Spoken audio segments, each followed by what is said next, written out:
Yo, what's up? It's Kev with Atmosphere FC, and in today's video, I'll be interviewing ex-Galaxy player Mike Randolph. In this episode, we'll be discussing his roller coaster career, going from community college to the LA Galaxy, and his time with the national team. How you doing, bro? How you feeling? I'm doing great, man. How about yourself? Man, I'm great. Sunday. I'm feeling good. I'm in Denver, Colorado. Great city, bro. I just caught a great sunset. Mountains. I can't stop looking at the mountains. Yeah, it's epic, man. It's beautiful. Yeah. Welcome, man. Welcome, and thank you for your time. I'll start by saying that, we got linked up through my boy Pablo Cruz, Pasadena legend, Pasadena baller. I've known that guy since I was 6 years old. He's someone I'm going to definitely have on the podcast. I feel like his journey and his career through the American system has been incredible. And, we've kept in touch through the years. He's tried to get me to come to every team he's at. And he's always someone that's looked out for me, So shout out my boy Pablo Cruz. He's definitely a good dude. I'm a huge Galaxy fan. I grew up watching the Galaxy, Mauricio Cienfuegos, Kobe Jones, Greg Vanny. I grew up 10 minutes away from the Rose Bowl. There are 2 seasons. I was, with David Beckham, Landon Donovan. And I actually got to see your career. Impactful on the flanks, very fast, just solid dude, My dad loved the way you played. My sister loved the way you played. For me to have you on this podcast this early is amazing. For me, bro, as a Galaxy fan, and also just for this platform, I told you I want to build this platform to inspire kids, to show them that we can get it. It can be done. Dreams can come true. I'm from Southern California. You're from Southern California. And your journey has been crazy, bro. Someone that has got it out the mud, someone that not got a handout. So I want to talk about the journey, about your experience through soccer and love and passion for the game. Let's do it, man. Let's jump in. Cool, man. So you grew up in Chino Hills? Yes, sir. Went to Ayala High School. Lived there pretty much my whole life. Did all 4 years of high school on varsity, playing varsity soccer. Great city to grow up in. It was actually a pretty big soccer city as far as AYSO is concerned. Mm-hmm. And that's kind of where I got my start. Got you. Chino Hills, home of LeVar Ball, the Ball brothers. Yeah. I seen him in the gym a couple times. Oh, for real? Yeah, it's a small city. Oh, man. There's only a handful of courts you can go to. You're bound to run into somebody. Do you know Eder Arreola? Yeah. I played with Eder on Cal FC.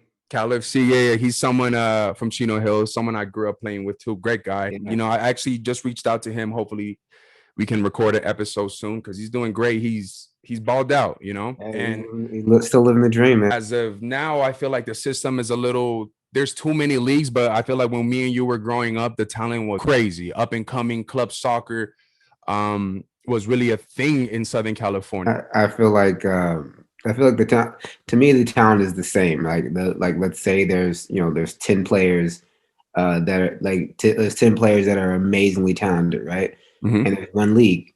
So you get to see everybody in the one league. But now there's those same 10 players still exist. They're just spread across, 2, 3, and 4 leagues. Mm-hmm. So every league is kind of watered down a little bit, like the league that's supposed to be at the top of the table, teams from that league get absolutely smacked by teams in a lower level league, right? Yeah. So I feel like, the amount of talented players hasn't changed because California is unreal as far as talent goes. But, if you go and watch a couple league games, you're going to see the talent drop just because all that talent is spread across so many leagues and it looks a little watered down. But to me, there's just as much talent, just too many leagues. I hear you. And that's one of my biggest problems with American soccer is that we all know it, that the system is in shambles as far as the youth system, the college system, the amateur leagues, even the MLS is still not under one umbrella. There's still nothing for a young player to climb up the ladder and just to have a direct blueprint and how to be successful in American soccer because of problems like this. Like there's too many leagues that are just like, we're the best league, but no one is giving players the access for free to play the game of soccer. So these leagues, instead of worrying about who's the better league, it should be more of a mentality. How can we be the best league to give access to the bigger, broader audience? Because like you said, there's so much talent, but it's not under one magnifying glass. And if it's not like that in California, it's not going to be like that in Texas or in Florida and all across the country, Right. Well, somebody's got to take the lead. You know what I mean? It comes down to money. Everybody wants their cut of the pie, and at the end of the day, that's why you're not seeing a funnel, right? Like kids go from here to there, and like a smooth, streamlined system. But yeah, it just comes down to money, and everybody wants their piece of the pie, man. Yeah, it's sad though, because we all know though. I mean, it's known that there's money in soccer, especially now more than ever. You know, with social media, the marketing, all these players are Instagram stars. You know, so it's a marketable sport in America, and it's also a very hipster, cool sport around America, right? Right. So there's ways to make money in this sport, but we have to be. I understand we're a capitalist country and business comes first, but let's do business the right way. You know, let's just like the rest of the world, they invest in their talent, they grow their talent, and then they sell it to the big superstar leagues. Why don't we do that? We have the best athletes. We develop them here in America by Americans, not even by Americans, by people who grew up in the American system like me and you, someone that's seen every single level. I feel like there's no need for us to bring a foreigner to tell us how to play soccer when we have everything that we need as far as potential, resources, athletes, and experienced players like you that have graduated from the system. In the last 25 years, we kept hearing soccer is growing in America, and these big clubs are throwing the word development this, development that, and they're promising that they're going to take your kid to the college level, which is, I don't believe that should be our number one priority. But I feel like there's so much that needs to be reformed for us to get on the right track, to head into the right direction, to become this powerhouse that we can be. I agree. The biggest issue is the process in which, you know, people go to making it to the league, right?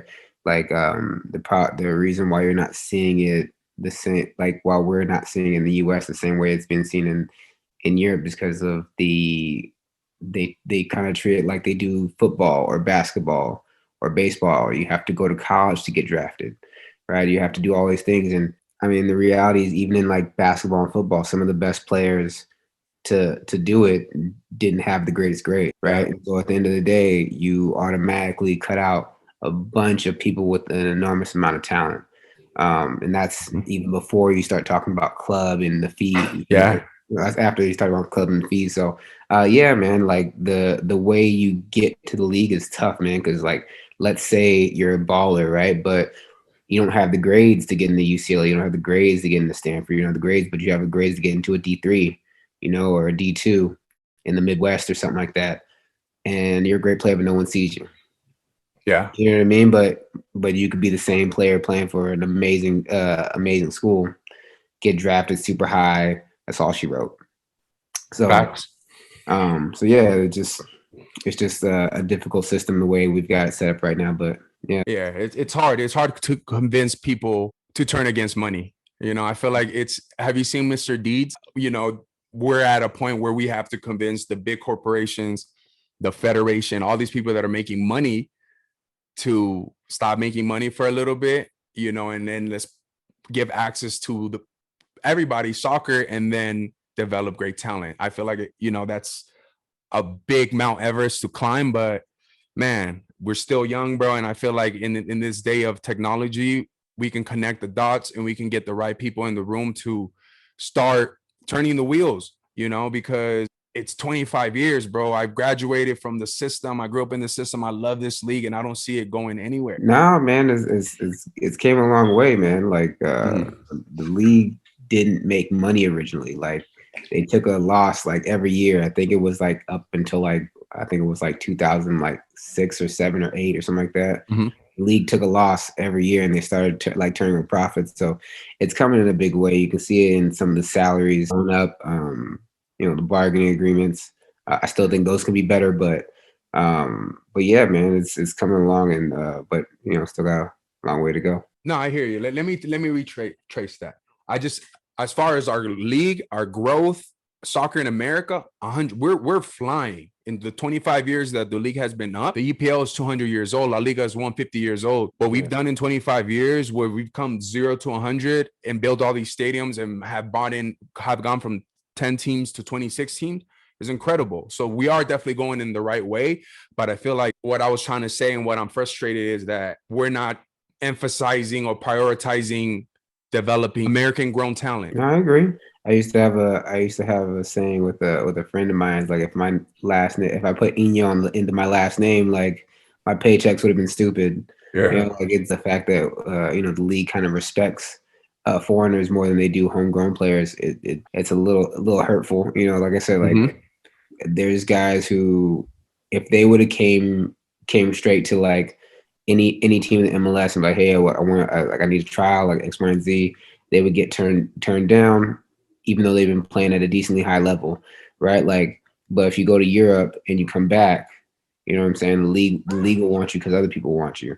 It's a lot of politics, a lot of stuff that takes away from just talent, and experience and stuff like that. I feel like a lot of American players are lowballed. A lot of Hispanic players are lowballed. Like, some of the talent, some of these conditions I hear, and some of these stories I hear about, what goes on behind the scenes is crazy. But before we get into the MLS, bro, before we get into the pros and stuff like that, let's bring it back. Your college, because you were talking about grades, you were talking about how hard it is to get an opportunity. You have to be pretty much the cookie cutter player to get into these D1, as far as like grades on the field, how you play. Did you want to play college soccer, or did you want to go pro? I was just thinking about soccer, man. I was thinking about playing ball at the highest level. But college was just a natural progression to that. Like, I wasn't thinking about it. It's just, that's what you do next. Mhm. So just growing up, I didn't, school didn't interest me much. Like, I'd Gotcha. rather spend my time doing other things. And one of them was, working on my game, working on playing ball, like being the best player I could be. And in the process, right, I got lots of scholarship offers. Talk about any major D1 out there, I got a letter from them. But when it came down to it, I didn't have the grades, so I actually ended up going to Yavapai College. And in hindsight, it's probably the best idea. It's probably the best route I could have taken at the time, just because, man, they paid for everything. They paid for my books, my room and board. They paid for meals. All I needed was like some, like, money to go out whenever I needed something at the grocery store or whatever. So that was cake. But if I would have stayed in California, I could have went to like a Mount Sac, which is equally as talented as Mhm. Yavapai, soccer wise, but I would have had to pay for school. I would have had to do a whole bunch of things, and I wouldn't have had a real college experience. I would have been driving back and forth, coming home every day. Like, Yeah. I'd have to be in the dorms, all kinds of stuff. So, talent wise, experience wise, Yavapai was probably the best possible situation for me. Yavapai. That's in Arizona Community College. Yes, sir. So yeah, I want to touch a little bit on the community college game, because you made some great points. You want to go to one of those colleges that's gonna give you all the resources that you're gonna need to be successful, and just focus on soccer. So I feel like, yeah, you going at a state and you playing junior college instead of D1 or at a Mount Sac, where you're gonna be have other distractions than just balling, was obviously a great decision for those kids out there who are not getting highly recruited, who don't are kind of in a bubble or on the fence whether you're going to continue to play soccer. I want to let them know that the junior college and the community college level is decent, and not even decent, it's amazing. There's so much talent in there. If you're someone that's not getting highly recruited, or someone that is highly recruited and just doesn't have the grades, you should definitely look into either going to play USL or going into a community college that's going to give you, either scholarship, or they're going to give you room and board and play at that level, rather than just, stop playing or trying to take a year off and then try to make it to a D1. I feel like it's so important to just keep playing. Like you said, like it's not really, if you want to be a professional soccer player, it doesn't really, school shouldn't be something you're worried about. Yes, you can go to college, and yes, you can do it the American way, and that could be part of our culture. But if we want to brew the best talent, we got to encourage our talent to go to the pros right out of high school, So you ended up going to Yavapai, killed it, and then your life changed. Talk to us about a little bit about your season and the level, and just anything that you remember from your college day. I did 2 years there. I 2 years. left my well, three semesters. So I left on the fourth semester, but yeah, I went my first year, and I did really well. Like, I think I had something like like 8 or 9 goals as an outside back. Maybe a little more than that, like 8 or 9 assists or something like that. So I had a really good season. I was taking free kicks. I was scoring pretty much at will. And so because I did so well, I believe I got player of the year for that season. And in the following season, I lucked up and we end up actually picking up Roger Espinoza. So I believe he's in Kansas City right now. But Roger ended up playing outside back as well. So I was outside back my freshman year. When Roger came in, because we both played the same position, but I was a lot more like attacking minded. They put me as a left wing, him as a left back, and then we just wrecked the whole left side all year. It was pretty ridiculous, man. But yeah, it was a good run, man. Freshman year was amazing. Didn't think I was going to do as well as I did. But things kind of just fell into place. Team was amazing. Coaches were great. And then the second year, just, our coach, Mike Panleone, did this thing and recruited some amazing players. And we went back to work and did even better than the year we did before that. So yeah, it was a good run, man. Yeah, man. I respect for that. And bro, scoring that many goals as an outside back is ridiculous. A lot. Sometimes they say, "Well, it's better to be lucky than good." Right time, right place. So you did well there, and then after your second season, you leave and you go off to the Timbers. Yeah. So after my sophomore year, I came home in December, and my grades weren't that great, so I was going to come home and do my final semester at a junior college at home, just to get my grades up, and then transfer out. Community college is a 2-year process. Yeah. Not a 4-year process. Correct. Yeah. So I still needed to get my degree so I could transfer to the next school. So I came home, and while I was at home, I ended up one of my old ODP coaches called. I'm not going to put his name out there because I don't know if this is getting in trouble or not. But basically, he called me and he was like, "Yo, like," he's working at Chivas at the time. He's like, "Yo, like, come try out for the team. Like, I want to take a look at you, X, Y, and Z." So, and that was coming off of a really good season. We were finalists. We lost in the final at the Nationals. So, sure, I'm assuming he heard about it. So he asked me to come in. I trained with them for about a week. Trained with Chivas USA for about a week. Chivas USA. Mm-hmm.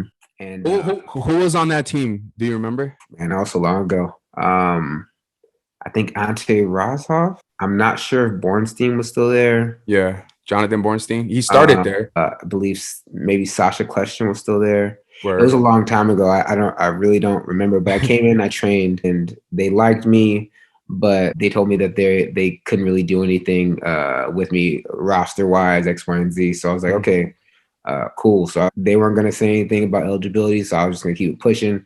My game plan was the same, to go back to school. So yeah, so you going on to train with them, you couldn't do that because you were still enrolled in school. Technically, yeah. I got you. So I'm like, all right, cool. So I go home, and literally like a day or two later, the Galaxy called me. Wow. And they tell me to come in. So I'm like, okay, well, I find myself right back at the Home Depot Center, and I train with them for the next week, and things go well. And Steve Sampson calls me into his office, and he's like, "Yo, we really like you, but the way things are set up, we can't really sign you. But you need a year of professionalism under your belt." So I'm like, okay, so what does that mean? He's like, okay, so what we're gonna do is we're gonna send you to Portland. And if things go well up in Portland, we'll bring you back and we'll sign you. And so that's kind of how that I ended up in Portland. At that point, I was checked out of school. Like I was like, I'm cool on school. Yeah. And he gave me the opportunity to go play in Portland, and he sent me up there with 2 other college kids who were trying out at the time, who were cousins, and then another one of his players that I guess got released, but he's now doing really well. His name's Mike Insian. He's coaching, I believe, at Chattanooga, Oklahoma. But yeah, all 4 of us went up there, and that's kind of how I got to Portland. Dang, so you were bounced around, not really because you weren't good, because they couldn't sign you. Yeah, I mean that's the word I was given, and I'm young. I'm like, okay, whatever. I'll just go Yeah. with the flow. And to be honest, it was really lucky just because that could have not been the case. Yeah. And also, like, the thing that was crazy about it is like the game is crazy just because it sometimes it's luck, sometimes it's skill, sometimes it's great timing. So like when I Yeah. was sent up to Portland, the other guys that were sent up there with me, they had already been signed, they were all set to go, and it was like I want to say like February, like almost Marchish, and Mhm. I hadn't gotten a call from Portland, I hadn't got a call from anybody. So like I started hitting up the coaches that I talked to from the Galaxy, and they're like, oh, like no one's reached out to you.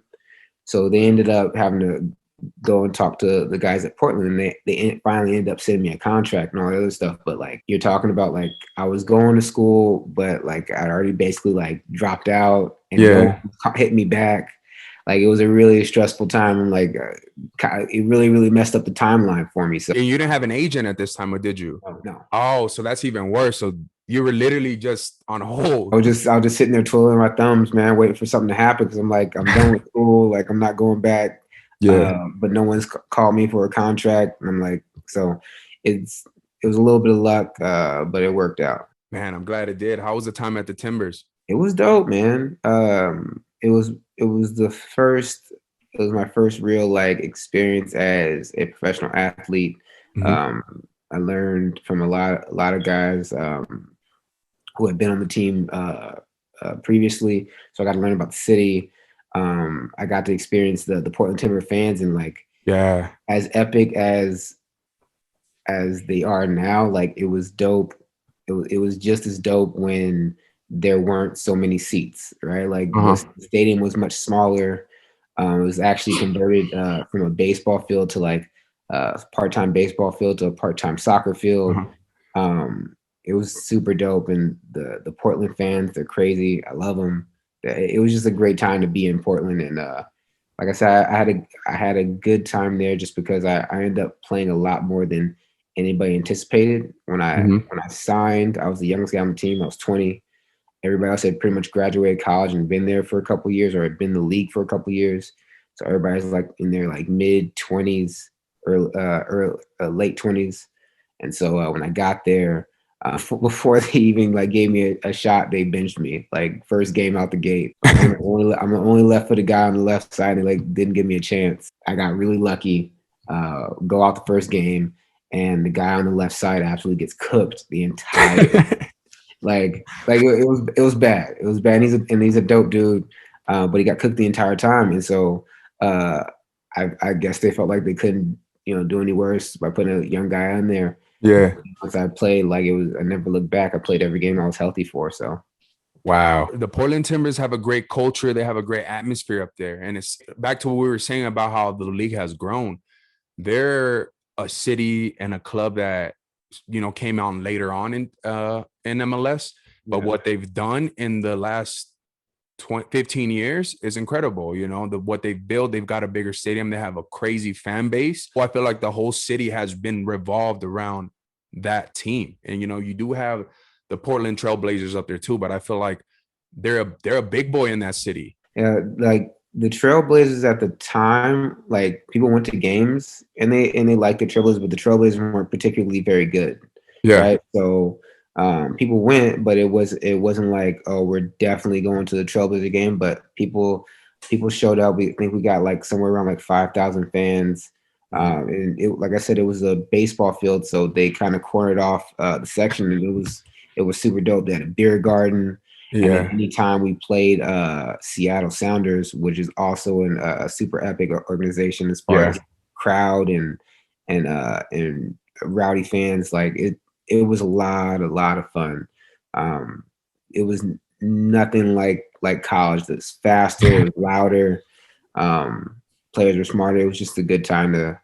Yeah, man, you were there so young, and for you to just go from a community college, bro, to Chivas USA, LA Galaxy, Poland Timbers, do a year there, and then how do you end up at the Galaxy again? So that was like I said, man, sometimes it's better to be lucky than good. So um I get sent to Portland, And so with with no expectations of coming back and being signed, like they say they'll sign you, but like who really knows? Yeah. So I go out there and I'm doing my thing. I'm playing well. Midway through the season, they sack Steve Sampson. So like he's the reason why I'm in Portland, right? So I'm just like I'm devastated. Like I'm literally like this can't be real.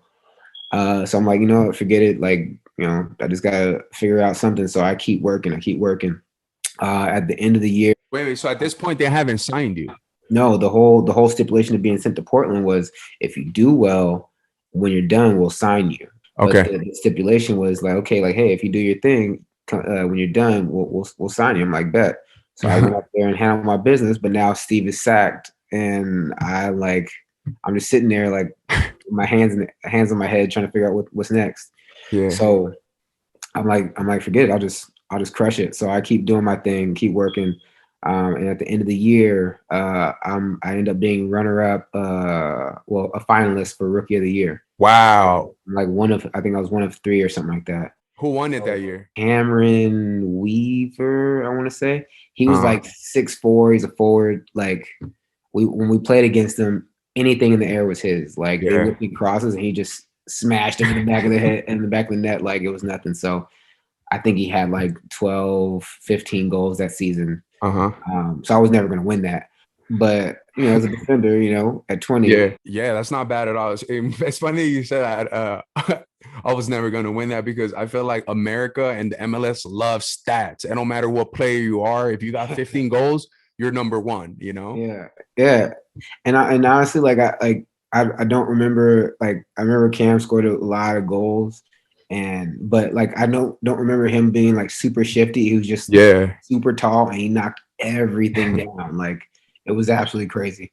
So yeah, like I did well. I ended up getting like runner up rookie, finalist for Rookie of the Year, and then literally the season ended on like a Friday or a Saturday or something like that.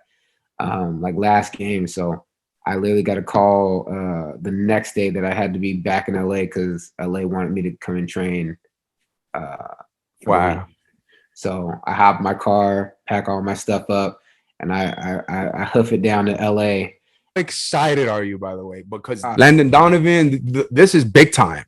So this is before they signed. Before they signed Beckham. Oh wow. Okay. So I'm already on a high because I didn't know what I was going to do after the season because I only had a 1-year contract. No one at Portland was in your ear like we're going to re-sign you. They had been talking about re-signing me like the entire year. So like I wasn't getting paid very much because I was the youngest guy on the team. Like I didn't go to a big college, so they kind of shafted me on money. So but I was like, whatever, I just grind and figure it out. Yeah. So the whole year the coach had been telling me, who was also the GM, he's like, I'll hook you up. And then, you know, nothing ever happened. Okay, like new contract like 3-4 times. And after a while, you just kind of like, okay, I don't know why you keep bringing it up, but okay. Yeah. So, but I still hadn't signed anything. Season ended, and and by the end of the season, I had actually signed with an agent. So, a couple of the guys on the team who had an agent. I guess he had been watching their games and our games and he'd been watching me play, and so he asked them about me. And so I didn't have an agent, but I figured, you know, I might as well get one. I didn't know anything about agents. And so I ended up signing with him. And so he was the one who contacted me about getting to LA quickly so I could train with them for the week. So, but yeah, I was buzzing all the way home, man. It's like a 14-hour drive, give or take. Man, cloud nine, like, I bet, bro. It's such a beautiful drive too. That whole scenery down the West Coast. Yeah, man. I've never seen so many trees. Like, yeah, it's crazy, man. But yeah, and then I had a week to train with them, and the deadline to sign players was at the end that Friday. So like, I came in on Monday, and they had to sign me by Friday. And so like right after training, they pulled me in the office, and they're like, "Yo, like we like you, X, Y, and Z. We want to sign you."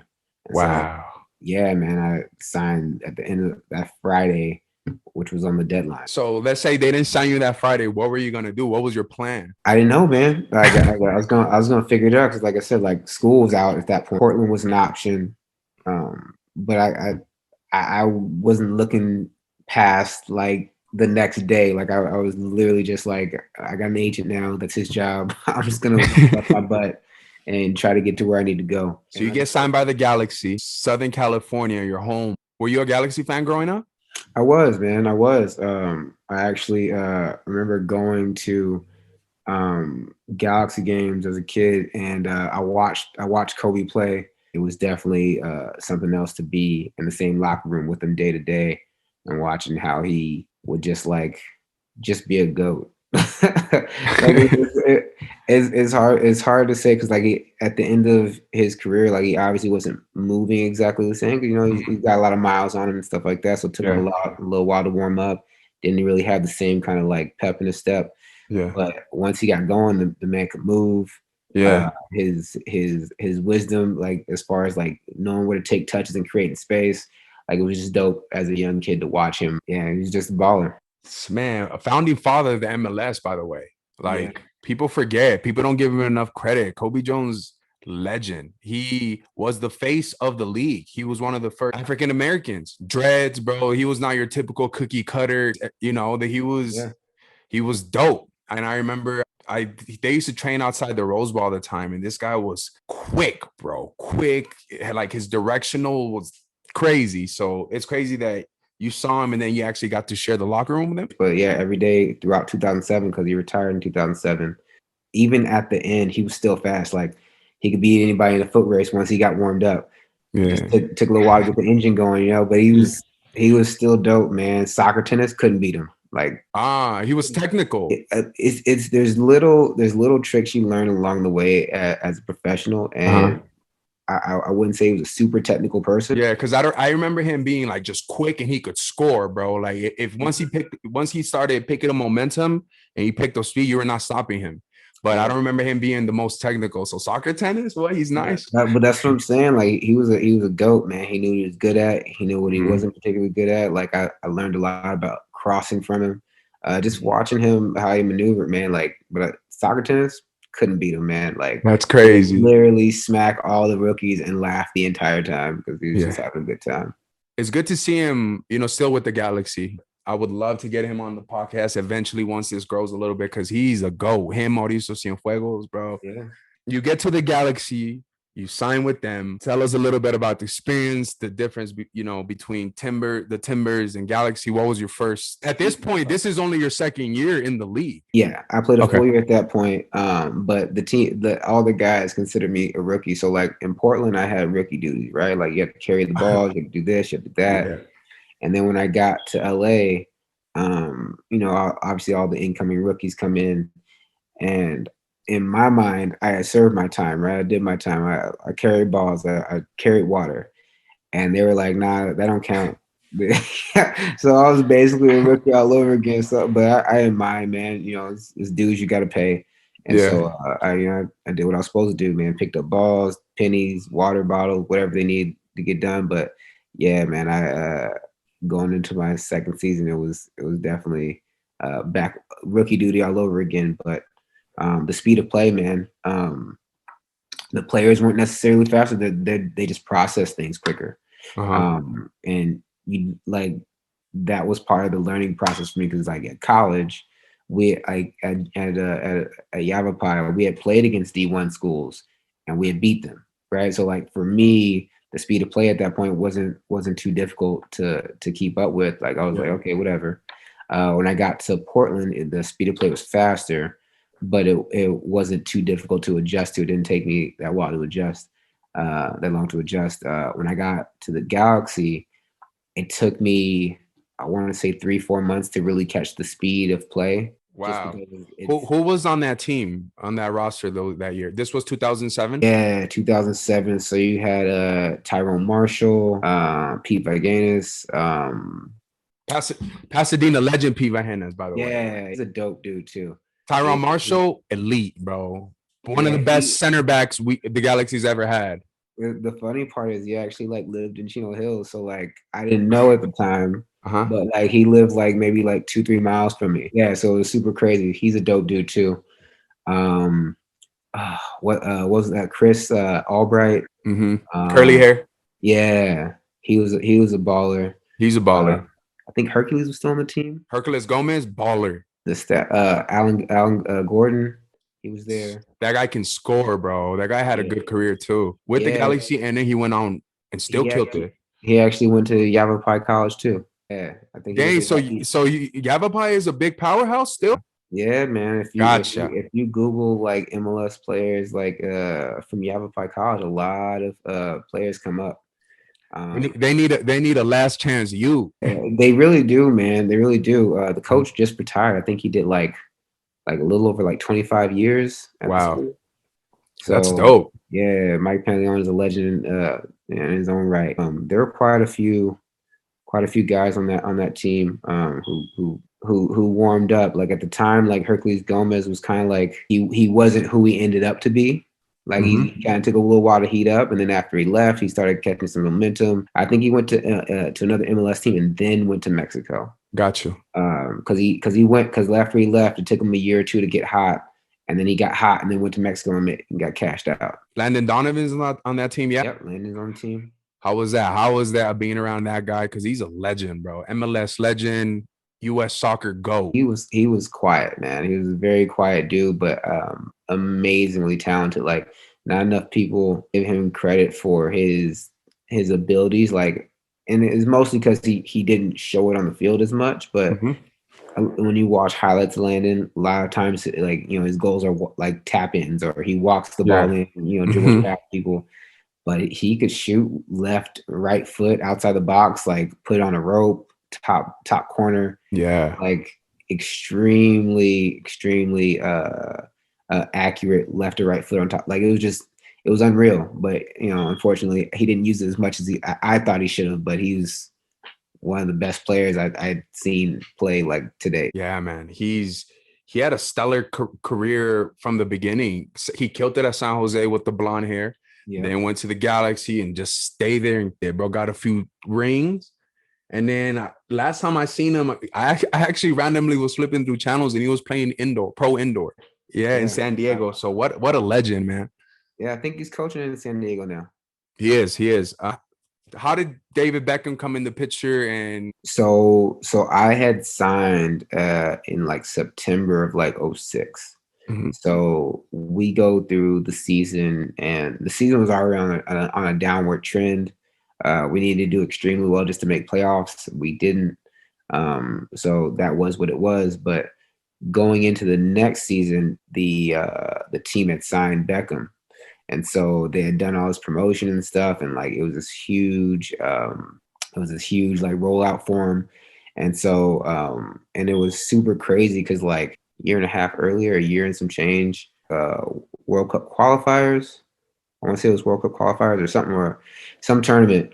And I remember I was watching him play for England, and I was like, oh, that's dope. And so, fast forward, a handful of years later, a couple years later, I'm on the same team with him. So it was super dope to like go from sitting in a dorm room watching him ball to like, sitting across from him. That's crazy, bro. How is he as a player, as a person? Because for those that don't know, he was like the first like superstar MLS signing. They gave him $250 for 5 years or some crazy amount of thing. And that's what changed the league. That's what brought in the DP rule, and it changed a little bit as far as like the structure of the league. So from your experience, how has that affected the league? Do you think was it good? Was it bad for the league? I think it was dope, man. Like it put the league in the same category as football and basketball, because like at the time, as a professional athlete,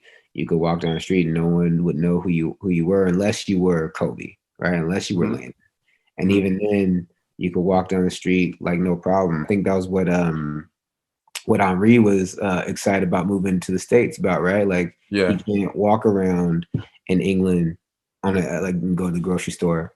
But here, like he walks around, no one knows who he is, and that was kind of the thing. But with David, he came and he gave the league a lot of recognition. So people may have not known who I was, but if I was wearing a shirt, like, oh, you play for the Galaxy. If we're at a bar or something, oh, you play for the Galaxy, they instantly kind of, oh, you were on the team with David Beckham. Like he gave us a lot of clout as far as the team and the league is concerned. So it was Mhm. dope, man. It opened a lot of people's eyes to the game. Definitely. I like I said, like I've grown with the league since '96.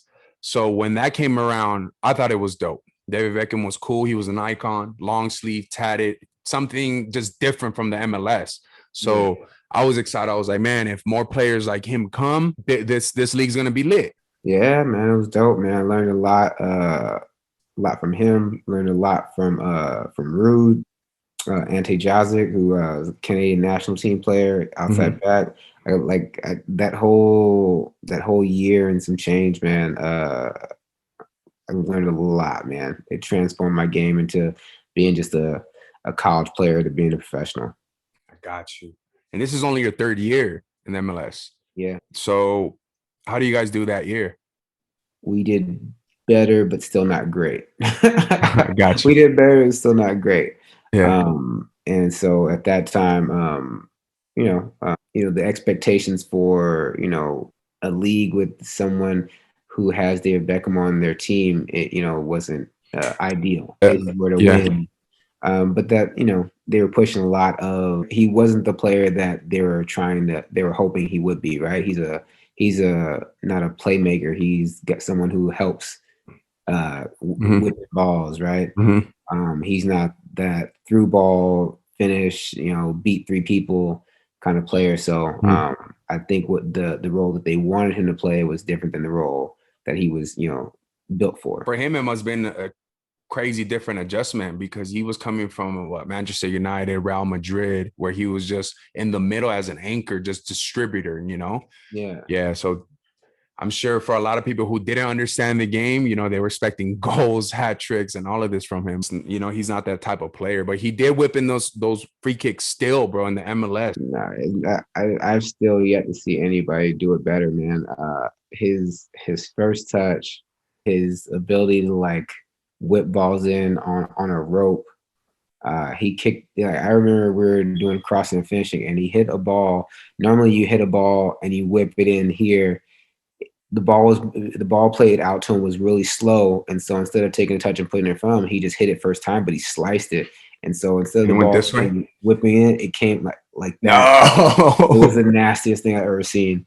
And so I asked him after the training, I was like, yo, like, how'd you do that? And he's like, do what? Like, he didn't even remember it. Like, it never even crossed his mind. Oh, wow. Just natural every time, right? Yeah, it's just that easy. Wow. So, what an experience, bro. Yeah. And you're 22 at this age, right? Yeah.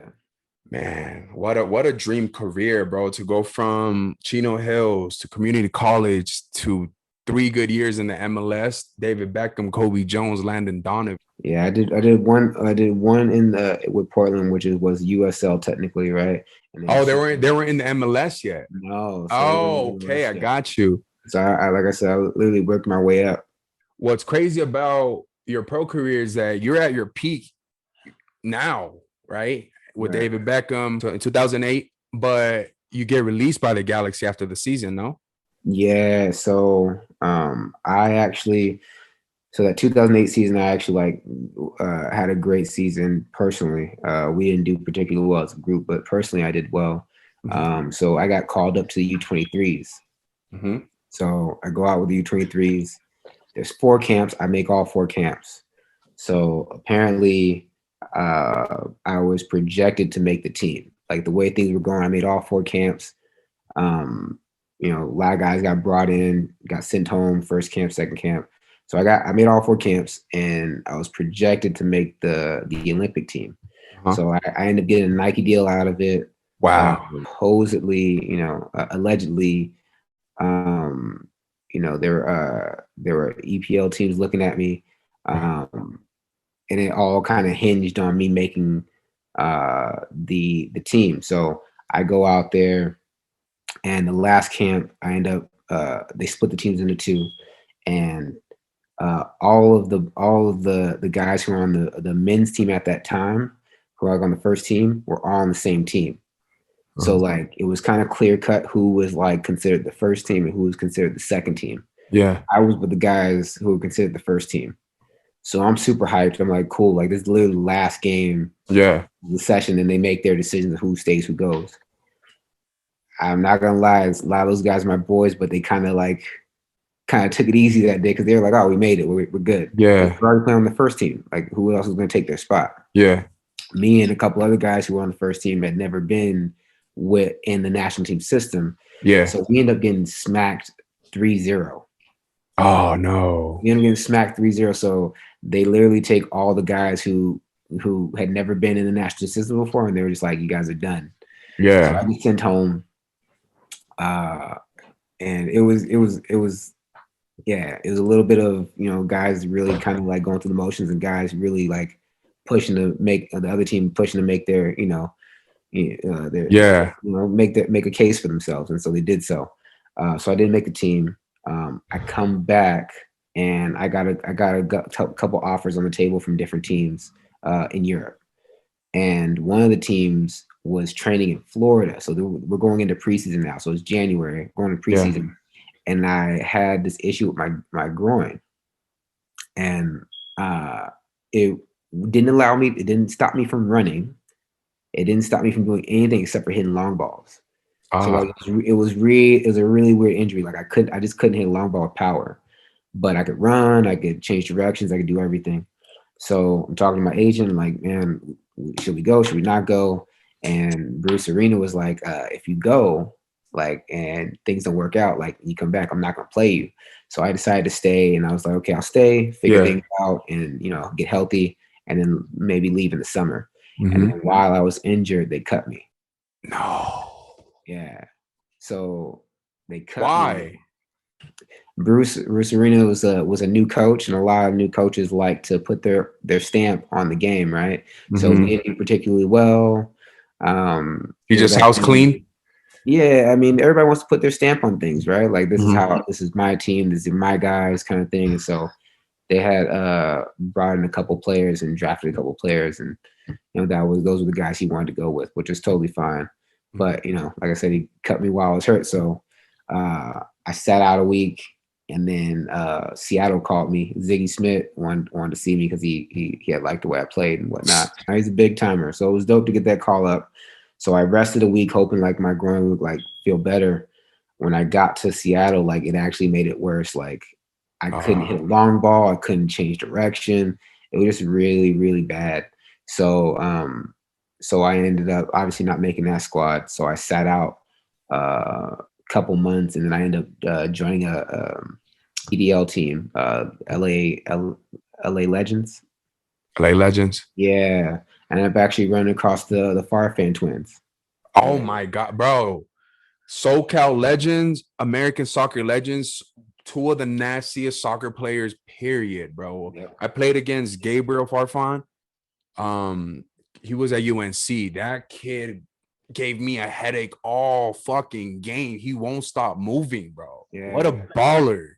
Yeah, so they were in college at Fullerton at the time, and they needed something to do during the summer, so they killed it. I was running up and down the line. Yeah, man, it was a good time. It was a lot of fun, man. We just went up and down, just annihilating people, man. It was a lot of fun. So you go to, and this is a PDL team, so this is not a professional team. No. So after that, I kind of got my bearings back. My groin was good again. And so at the time, my agent, doing what agents do, talking a good game, saying he's gonna get me here, get me there. Yeah. So I couldn't wait any longer, so I ended up getting this call from one of my coaches, and he sent me. He ended up sending me to Germany, not Germany. I'm sorry, Sweden. Sweden. And so I had I honestly can't remember the time. It was like Sweden or Norway. So I had a trial out there, and so I went out there. Things didn't work out. They were looking for somebody taller. I'm like, okay, cool. So I'm literally going, like, trying out for a couple different teams. Bro, at this time, I feel like you're just nonchalant about, okay, I just kept it pushing. What was going on through your head? Like, where you're not fresh because you're hurt. You're coming off 3 good years, not just professionally, but with the national team and, almost to the Olympic team. So this must have been a frustrating time in your career, no? Yeah, it's frustrating, man. But like, I grew up with the mentality of like Like no one cared, right? Like it's just like anything else in life, man. You got a boss, you going through this and that at home. That's cool, but where's that report? Gotcha. Right? Like my condolences, but where's the report? Yeah. Like people really don't care about the stuff you got to go through. So I was like, you know what? Like I just got to keep my head down and keep grinding. So it didn't work out with one team. I was like, bet. I went on to the next one. Didn't work out with that team. Bet. So meanwhile, I'm in Norway. I get a call from my boy Chuck Chitindu. Mhm. At the time, he was playing for Chivas USA. Mhm. So he's like, "Yo, the coach over here wants you to come, like, pull up. He wants you to come through." And this, I literally, it's like December-ish, January-ish, and so they're going into preseason, Mhm. maybe late January, early January. We're going into preseason, and so he's like, "Can you be down here?" It's a Wednesday, and I'm like, I can't be home till Friday. Uh-huh. And literally like they're like, yo, don't worry about it. Or if you can't make it till Friday, we already got a roster full for the preseason. So, but if things don't work out with that, we'll be in touch. I'm like, bet. So I end up coming home Friday, and I'm literally sitting around for like a month and some change, like almost 2 months. And I'm trying to wait. I'm trying to be patient. I'm trying to wait, and nothing. So I'm like, all right, cool. I end up signing with Miami FC. Mhm. USL team. Yeah, to keep the ball rolling, bro. I'm in Miami for 2 weeks, and Chivas calls, and they're like, "Yo, where you at?" I'm like, "Bro, I'm in Miami. Where do you think?" like, Ah, it was just bad timing. Bad yeah. timing.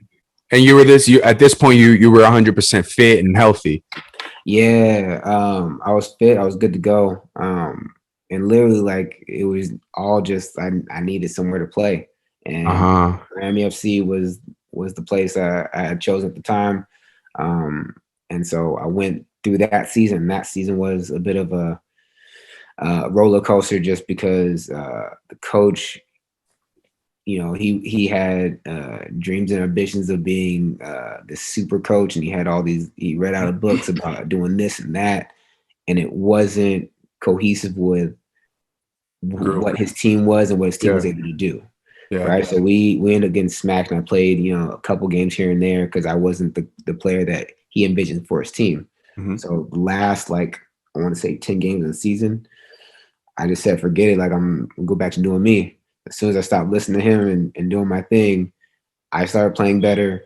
They Mhm. were happier with my play. And at the end of the season, they want to know why I hadn't been playing like that. It's because the coach wouldn't let me go forward. Yeah. He made me sit back and hang out and all this other stuff. So um, it was super unlucky. But that season ends.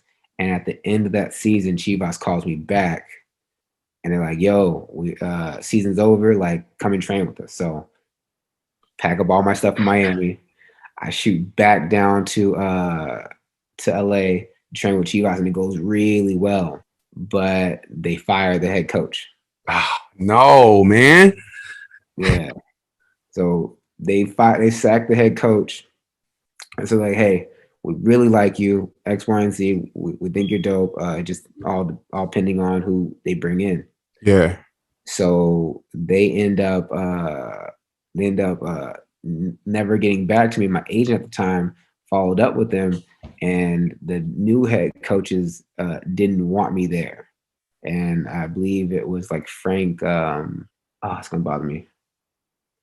It was Vanny was the assistant coach. Greg Vanny. Yeah, Greg Vanny was the assistant coach, and his head coach was Frank something. But they Vanny didn't care for me that much, I guess. So What a snake coming from the galaxy for him not to yeah, put in a word. I played with him, man.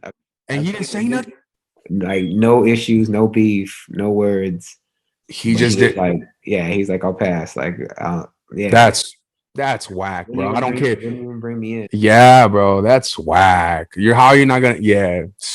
So What? but like I said, no It's one okay. cares. Business. Maybe it was a business thing. Right. So not a big deal. Yeah. So 2010, my mom dies. And then, so I'm like, okay, like I'll just stay close to home. So I signed with the LA Blues for the season 2011. January 28th, my dad passes away in 2011.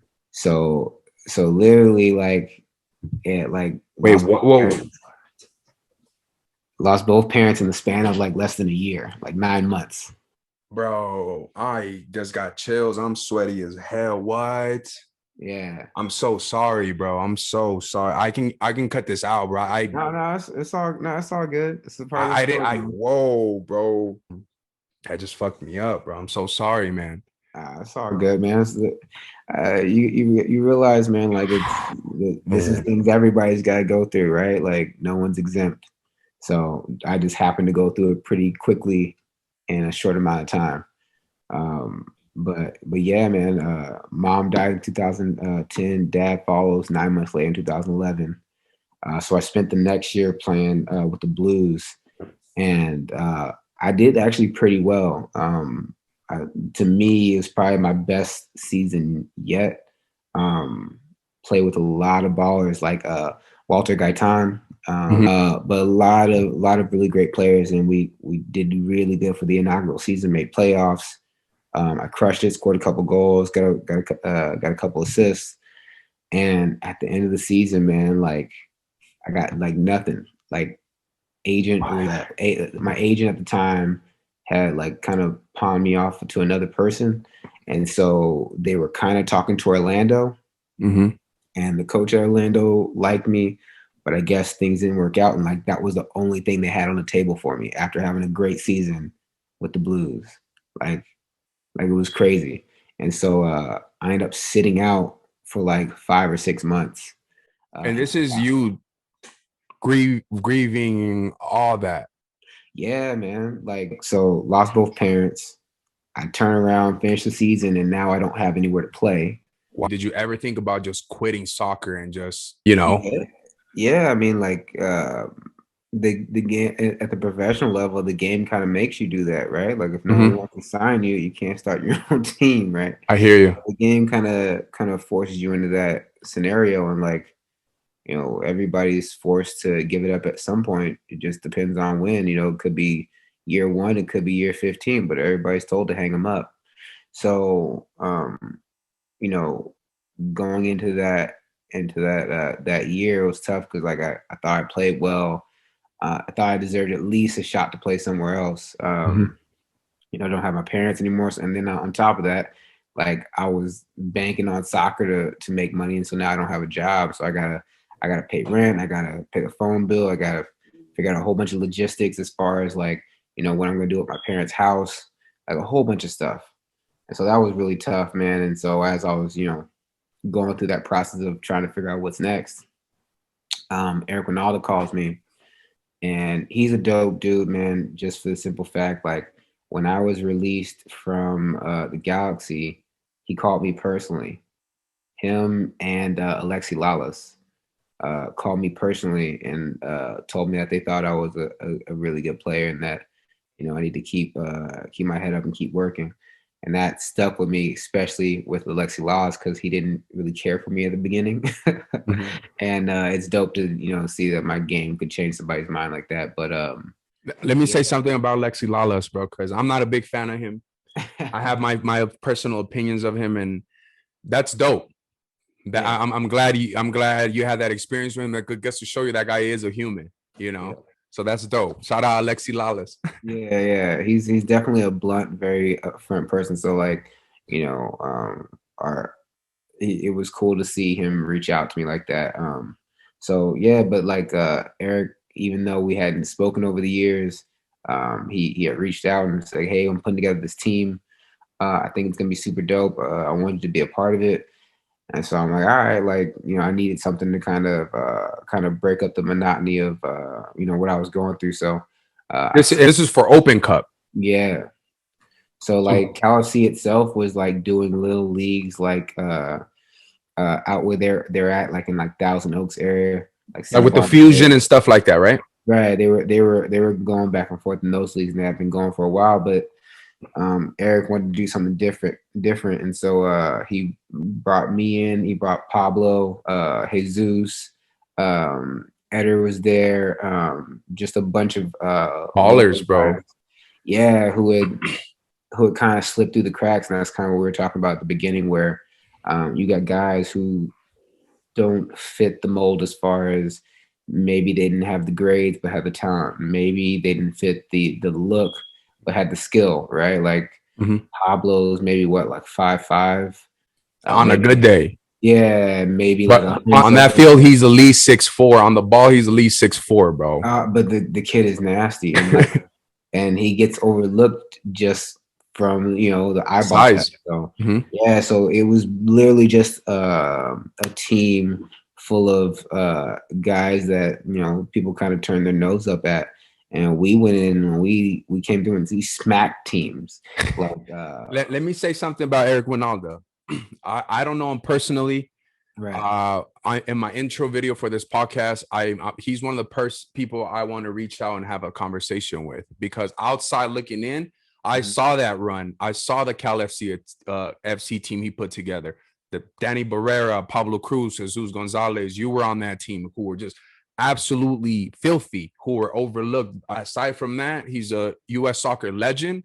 He's someone that doesn't hold his tongue. He's someone that I think they should consider for president of U.S. soccer. I know he was trying to run a few years back, and I'm like, you know what? Maybe we need someone like him to just go shake shit up and do something, because he does have an eye for talent that gets overlooked for he appreciates that Latino character, that spice, So what he did and what you guys did in that Open Cup run, for those who don't, Open Cup run is pretty much, how would you explain the Open Cup run, bro? It's one of the few, maybe like one of the only tournaments where a pub team, right? Guys who are sitting at the bar drinking beers have the ability to play an actual top tier MLS team, right? Mm-hmm. And so essentially, it allows amateurs to play with professionals. And that's what I feel what's so great about the US Open Cup, that you can't, a little team, Sunday league team that is nice, can actually go play MLS team and beat them like you guys had to run. Yeah. And this goes to show you that if everything were connected, that little club team, that little pub team, bro, can get a community around, and they know they have a slight chance to beat the Timbers or LA Galaxy in the Open Cup.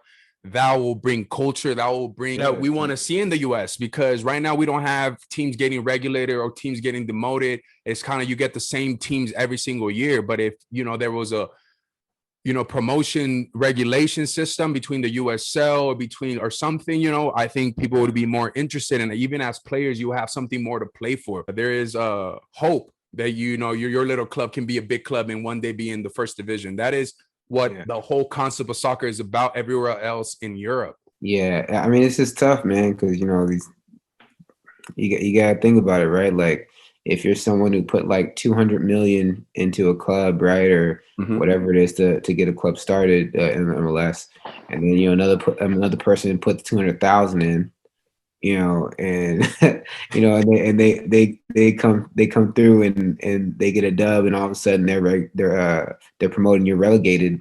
Like, you're not gonna be happy about that. Yeah, I understand, but then again, it goes back to us doing business the wrong way. All this comes, because the owners don't really know what's going on. They kind of just want to throw money at soccer teams just because they know there's the market for it here in America.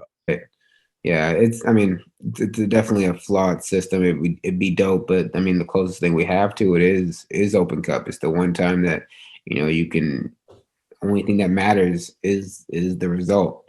Yeah, and that's what was dope about the Cal FC run. A bunch of guys who had loads of talent, who teams overlooked because they didn't fit a mold or whatever their however they felt about them. And we came and showed them. Like, we played Kitsap. Kitsap was supposed to be a super dope like PDL team with all these ballers on it. We smacked them easily. Right? We went to Wilmington, and they were in the USL. Yeah, Smacked them.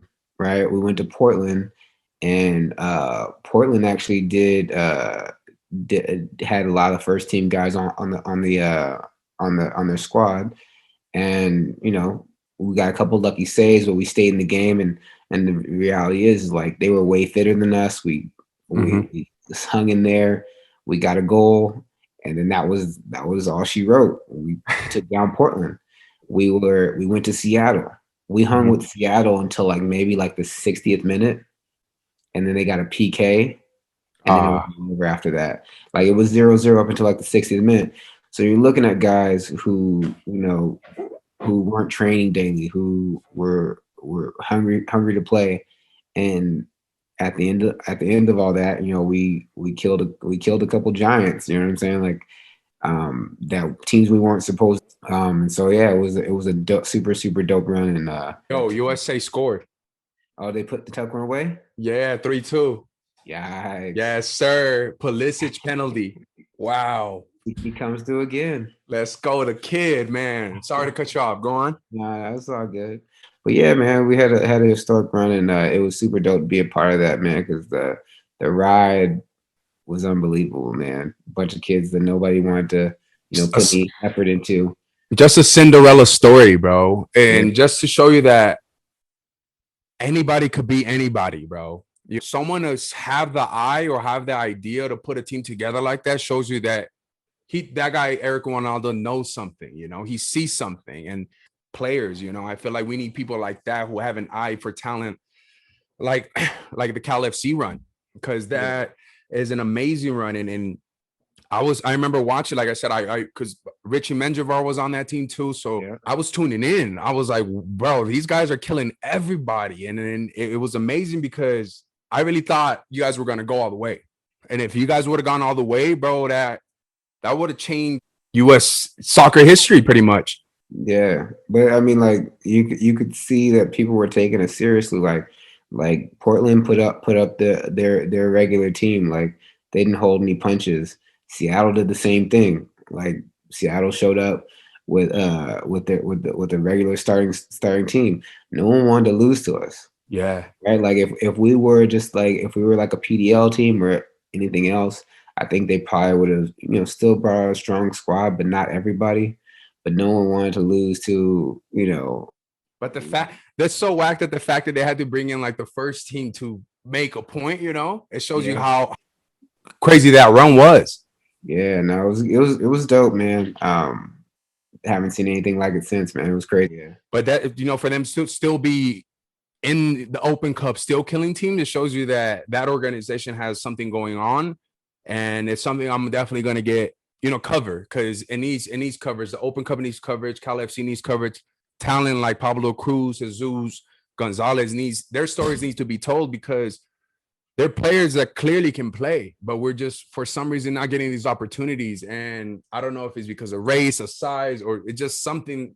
We can't just keep saying, oh, we don't fit the mold, Like I said, man, I really think it's the fact that we're born here, right? Like if I mean, when you watch these guys come from like different countries, they'll be the same size as Pablo.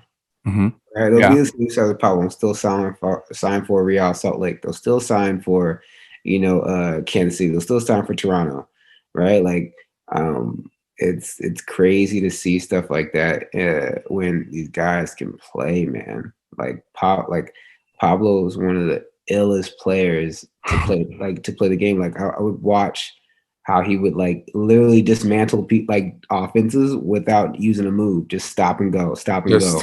Bro, he's dope, bro. Like I said, like he's one of those players that he was in residency. He was on the national team. And for you, that's a very interesting point that you bring up, bro, that American players' worst enemy is them being American. Bro, it's tough.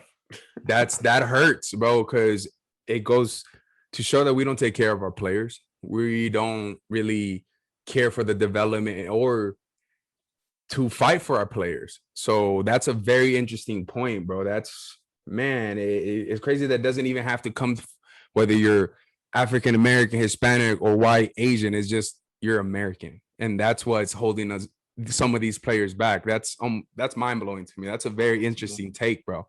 When I was with the Galaxy, I forget what the guy's name is, like Matt something. Matt played for Chivas, and he was a forward, and so Matt Chivas released him, so he came to train with us the following week.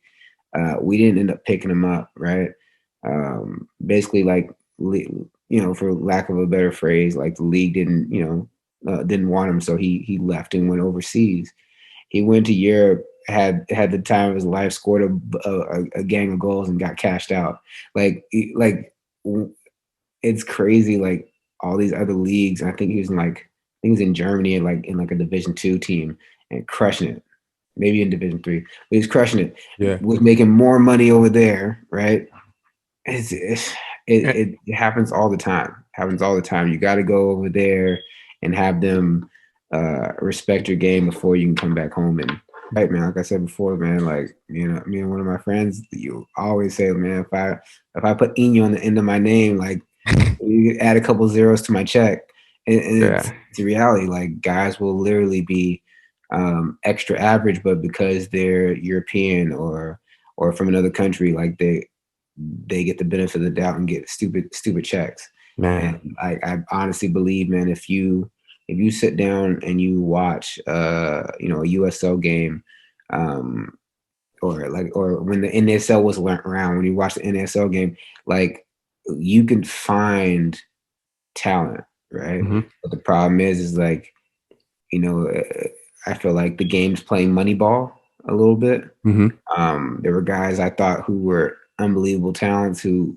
could play in the MLS, but they weren't trying to pay them money. Yeah. They're getting more money in the NASL to chill, right? You got guys who are unbelievable talents, but they get overlooked, like Pablo. Like I mean, I keep bringing up his name, but he could have played for somebody. Yeah, he's not the only one, bro. He's not. It's Pablo Cruz, Danny Barrera, Richie Menjivar.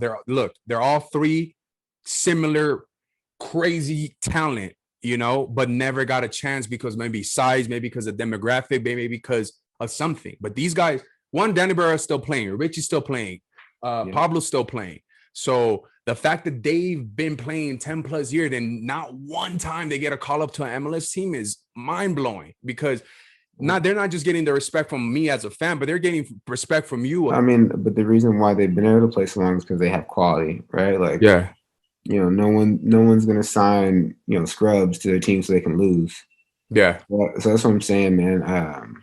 It's super unfortunate. I think the way that we have to go outside of the U.S. to get respect and then have to come back when like I think I said this the other day, man. Like my final year with Atlanta, I let go of my agent and I told I'm gonna do this myself. So I put into work with a friend of mine. She hustled and put herself out there as as my agent, and so we started emailing people. We put together a highlight tape, and based off that, I had 8 offers, potential offers from MLS teams, and like another 8 or 9 from NASL teams, right? But if I would just ask them straight up, like, hey, like what's up? Nothing, right? Like, Yeah.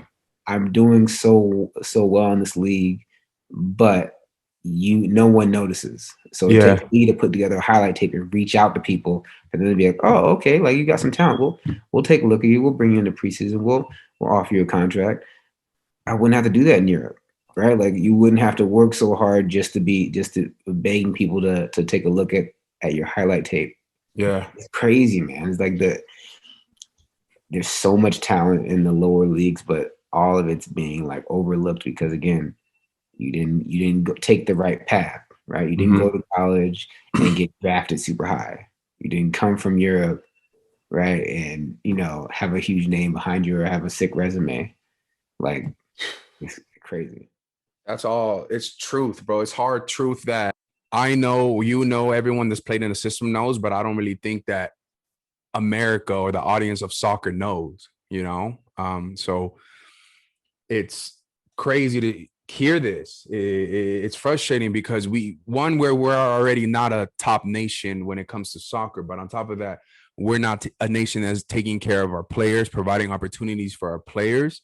It's clear to show why we're not really good at soccer. Why are we not elevating the quality of our leagues or of our just soccer level in general?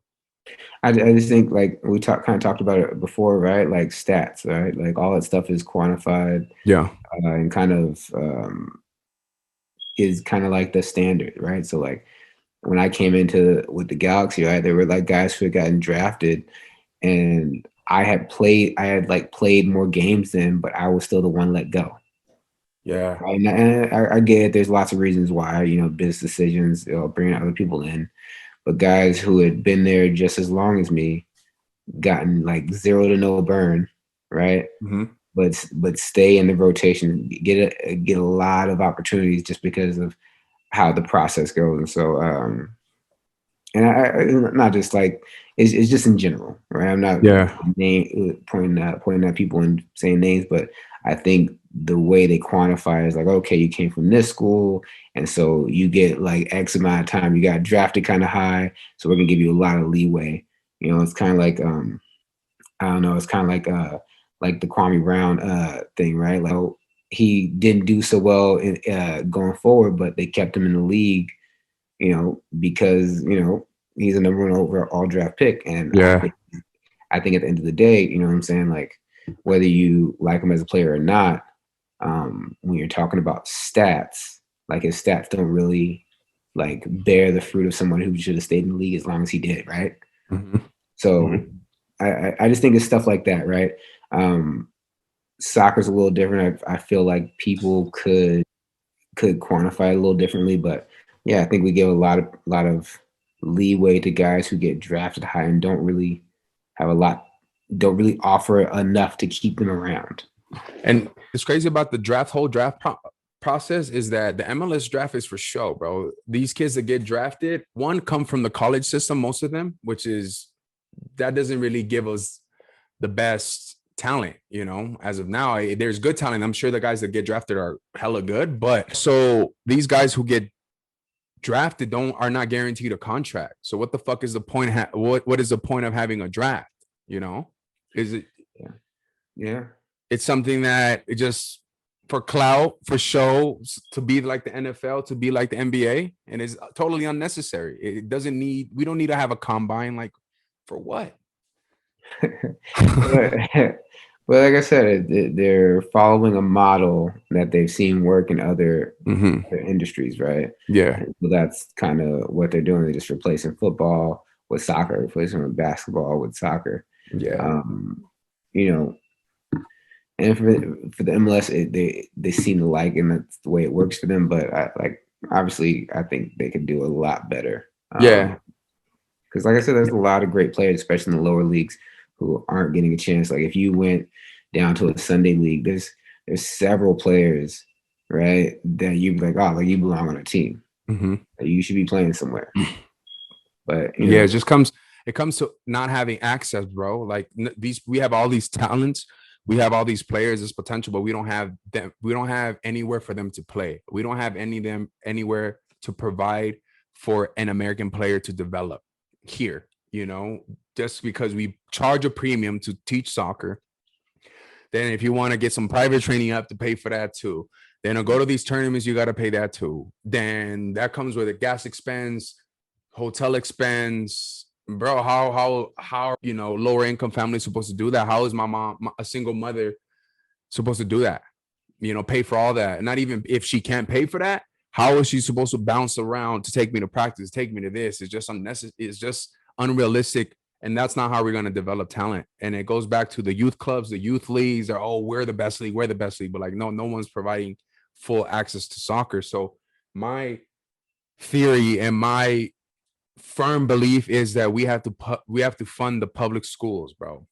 The reason why I believe in this because I worked in New York City at the Success Academy soccer program, and Success Academy is a network of schools, and they've implemented soccer in the everyday curriculum of the child. And soccer is an elective, and we can do this for every sport: basketball, football, baseball. But if you give access to everybody at the public school, we'll be able to recruit them by not just recruit them, but keep track of players by districts. And yes, I understand like everything's huge in America, and we do have an identity crisis because there's so many people here. But if the MLS and the federation were to come under one umbrella and were to send out trainers that represent both the U.S. soccer and the MLS in these 25 cities plus, in these 20 plus cities that we have, where we have an MLS team, I think that's somewhere where we can start. We can start giving access to soccer in elementary, middle school, high school, and it'll be a feeding system. You know, we give them a better amateur and college program, reform the college program, make it youth year round. But we also have to change the NCAA, bro. Like the whole eligibility stuff limits a player's growth, limits the options a player has. So think about it.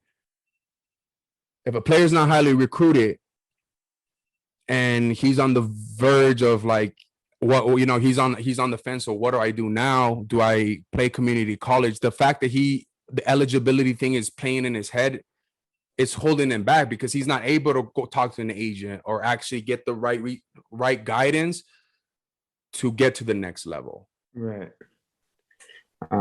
Me personally, I think the whole college system is putting a strain on the overall development of U.S. soccer. Mm-hmm. Club soccer is not perfect, but club soccer, you're gonna in California at least, you're gonna find some very talented kids, very talented kids, any of which can go anywhere in Europe and sign with a club team as a youth and work their way up and make some pretty good money, have a pretty good career, X, Y, and Z. But to me, their growth as players stop as soon as they're done and they go into the college system, because all they're taught how to do is win. I went to, my little brother passed, I went and played at Wake Forest. So they had a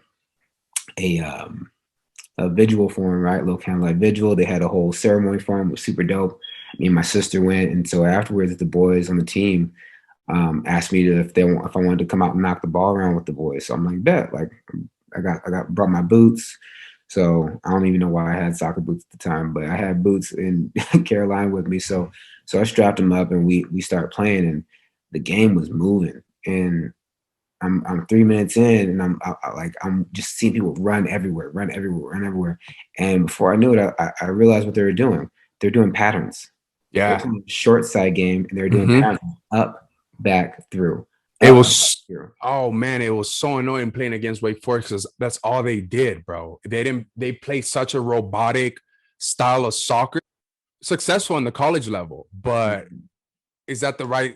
Yeah, Pat, that is shocking to me that you noticed that, because I played right back one game against Wake Forest and I was getting cooked, bro, because they would boom, boom, boom, ping it, and they'll over me every single time. Yeah. And boom, boom, boom, other side, ping it, and it's just like, bro, like, how do they never put down the ball? And it's a trap.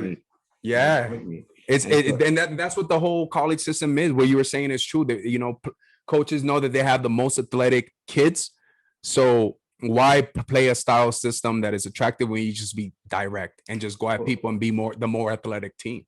Well, like, it doesn't suit you, right, to learn how to knock the ball, because you as a coach, right, you get another set of players every year. So yeah, you have, you know, the kids are in their freshman, sophomore, and junior year, but your you know, your seniors, they age out, and then you got the incoming freshmen who you have to train and teach them to think. Or I can teach you a pattern. You don't have to think, right? That's setting us so far back. I've never even seen it like that, bro. But that's such a good point, because that's how I'll say like 80% of these college programs are. Anyone could beat anyone. Anyone could go out there and put an organized team and do this. Yeah. I mean, and what it comes down to. And it comes down to us not playing a good level of soccer, us not playing enough games in the college system. So, you know, the college system is, it's not where we want to send our best players. And I actually talked to one of my boys yesterday, and I recorded an episode with him. He used to play for the Red Bull, and I was at Fordham, and he was telling me, I asked him, I'm like, yo, is the level better now, or was it better when we played back in 2009 to 2012? And he's like, bro, I couldn't tell you what I could tell you is that anyone could beat anyone, because there's no more difference makers. And I'm like, what do you mean? He's like, yeah, there's not that Maurice Edu or someone that can just unlock players, you know, and it's because they're going to the USL. A lot of these younger kids are skipping college and going to the USL. So that's good news to me, music to my ears, because that goes to show you our promising talent is not going to college, because we figure out that's not the best way to do it.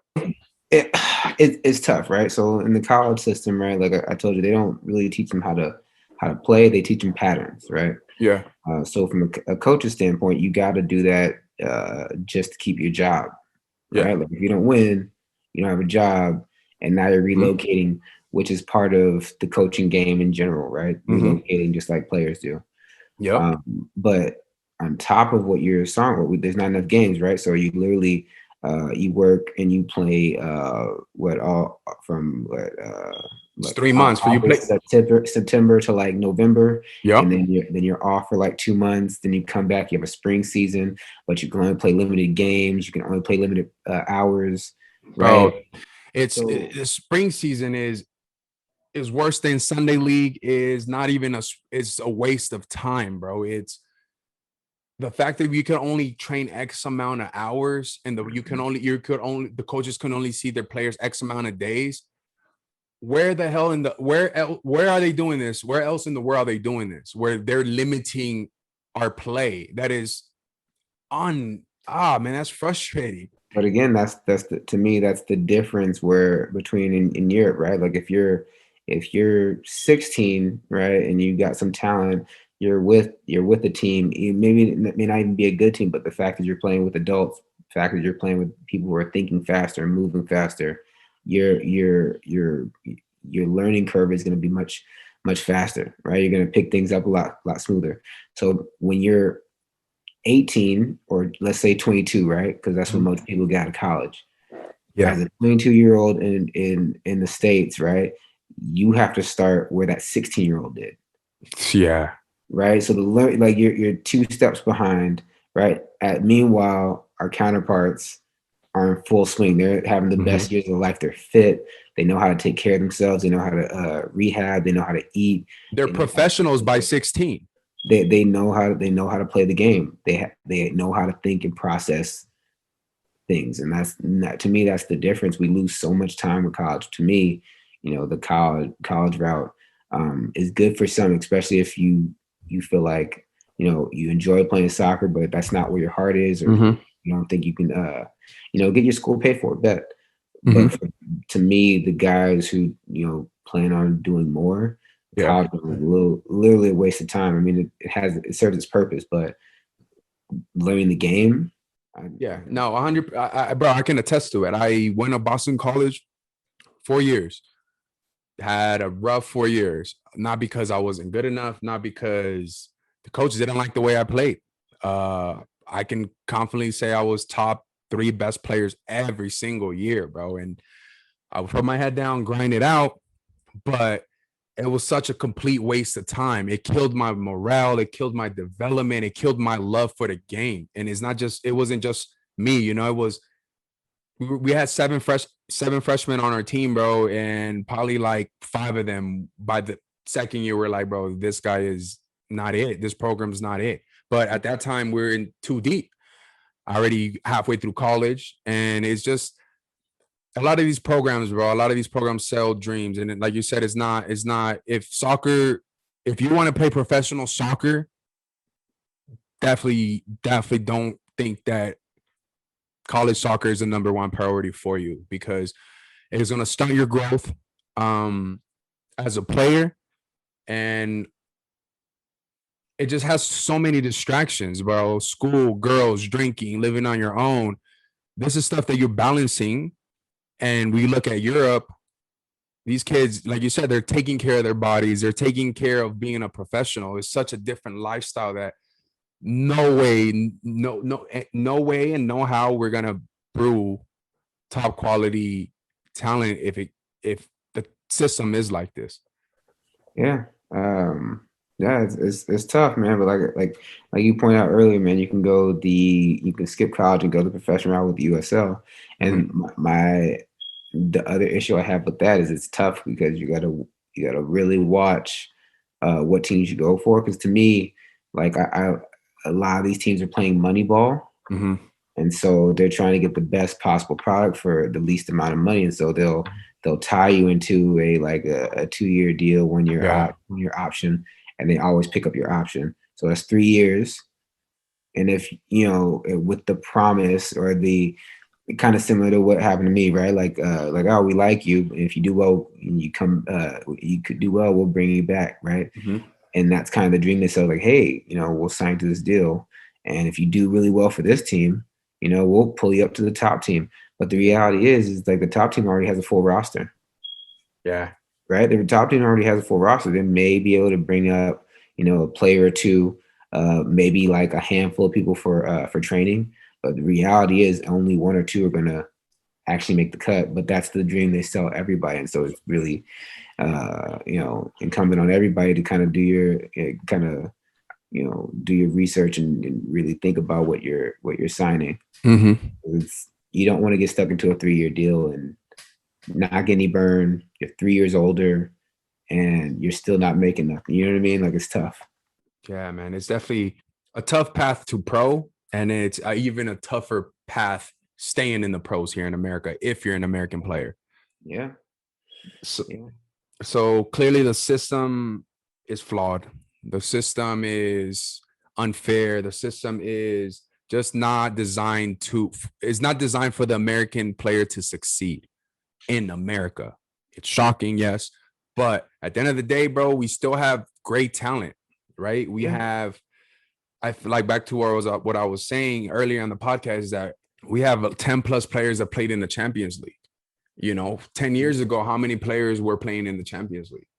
I couldn't name you one, bro. So the fact that we're breaking barriers, the fact that, we're having more European players playing in Europe is cool. But also, I don't think we should be, patting ourselves in the back because of that. I think that we should really focus now on having a balance of American players from the MLS, from the USL in our system. Not just have to rely on the Pulisic, on the McKennies, and on these guys, because what if Pulisic can't show up, and I just feel like we're banking too much on our outside foreign talent. We have to invest more on our domestic talent here in America. And before, I think we covered a lot. And I think, before I'll let you go, and I wanted to ask you, we have the World Cup coming this year. We just beat Mexico right now. So that's promising. We haven't beat Mexico in a while. So with the World Cup coming next year, where do you think we're going to be realistically in the next 2-3 years? Right now for me, the bar is kind of low, right? Facts. Like, can we qualify? Like that. Mm-hmm. Can we qualify? That's where I'm starting. But I believe that we have a lot of talent, man. Like from top to bottom, and it's crazy on how many sports we actually, like in the US, we actually divide up all our talent, and we're still able to create a lot of unbelievable talent coming out. Very good point. In soccer, right? Like, just imagine LeBron, someone 6'8", 240 running down the field. Obviously, he probably wouldn't be 240 running down the field, but the kind of athletes we have in here, and we split them up between football, basketball, soccer, track, and we dominate. So I think the future's promising. I just think we need to like kind of get out of our own way and stop overthinking things. I felt like that was a little bit with the coaches in the past, overthinking things, trying to turn water into wine, kind of thing. I mean, like some of the coaches that we've had in the past, like what's the guy at LAFC? Bob Bradley, right? Had a great run. We didn't play amazing soccer, right? Mm-hmm. We didn't overthink it. And some people that say we don't have a style. That's a style. Yeah. You know what I'm saying? One thing, I interviewed Sachi Hot, episode. I did an episode with him yesterday, and he told me, when you think of the US, when you think of the Bob Bradleys, the Bruce Arena, the US always rises to the occasion. We're always going to work. It's never going to be an easy win. So I definitely agree with what you're saying. Yeah, I mean, I think it's like one of those things when you talk about comparing yourself to other people, right? Like, you know, you trying to if you're trying to make shoes like Nike, right? Like, it's not really going to pan out well for you. Yeah. So like, do you make shoes the way you make them, make shirts the I, way I, you make them. I also think it was a lot of pressure on the coaches, on the prior coaches of the US soccer, because we weren't anything. We hadn't, we were just becoming an influential nation. So I feel like they had so much pressure to try and find an identity that they try to do things from Germany, where we just got to keep it simple. We're a blue collar nation. So we got to play a blue collar style of soccer. We have the athleticism, we have the talent, we can score, we're big as hell, we're fast as hell. So I think we just have to just keep it simple, yeah, and get out our own way, like you said. Yeah, I mean that's just my personal take on it. I think working hard is a style. Maybe not pretty, may not be what you want to see, but it's effective. And at the end of the day, when you lean into something, you can start to finesse it any way you want to. We can learn how to play, quote unquote, beautiful soccer, right? Yeah. But at the end of the day, we can't negate working hard. We can start to finesse that any way we want to. But yeah, man, I think the future is always bright with the amount of talent and the resources we have here, as far as technology and everything, supplement and everything that comes with being in the U.S., having the best of everything. But it's all about handling your business. Yes, sir, man. Well said, man. And this was a good one. This is a great episode, man. Wow, a lot of knowledge that you share that I feel like is gonna help a lot of young up and coming players, man. Just what to expect behind the scenes, adversity, everything you went through, man. Wow, bro. Like, man, yeah, man. I all my respect to you, bro, on your career, because at the end of the day, you're an American success. You're an American product. You did it the American way, bro. And you should be proud of yourself. I'm sure your parents are looking down on you. Your brother's looking down on you. Proud, man, because you had a stellar career. And I want to give you your flowers. And I want to thank you for your time and thank you for sharing your knowledge. I appreciate it, man. I appreciate you having me, man. It was good talking. This is my first podcast, so definitely look forward to hearing more from you, man. I hope to take this podcast and keep growing, and I want to get a few in persons. I want to change the vibe, instead of doing this, eventually do it in person. So I plan to be in LA mid-July, man. I would love to I'm gonna rent out a studio. I would love to bring you in, maybe do a part 2, dive in more into what you were saying about behind the scenes, because you have, man, so much to tell. I feel like so much to share still, and we have so much to listen to. Yeah, no, whatever you need, man, I'm here for you. My brother, thank you, bro. Like I said, thank you. Take care, bro. This is Mike Randolph, LA Galaxy legend, Chino Hills legend, SoCal legend. Peace. I appreciate it, my guy. My guy.